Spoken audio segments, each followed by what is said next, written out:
na yung paa mo sa pawis. Kaya pala, meron ho kami isang balita. Papalitan na po ang title ng Itbulaga. Ano na po? So, mawawala na po yung Itbulaga na title. Kaya yung Naku. nanalo, ATM. sorry na lang.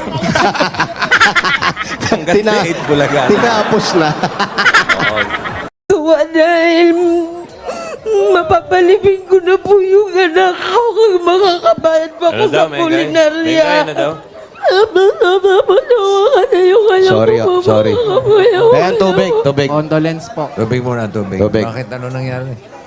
Beng, ano pong sabi? nangyari? Ano sabi? Yung anak ko, natutuwa daw lang kasi yung anak niya mapapalo ka na. Ayun, bossing.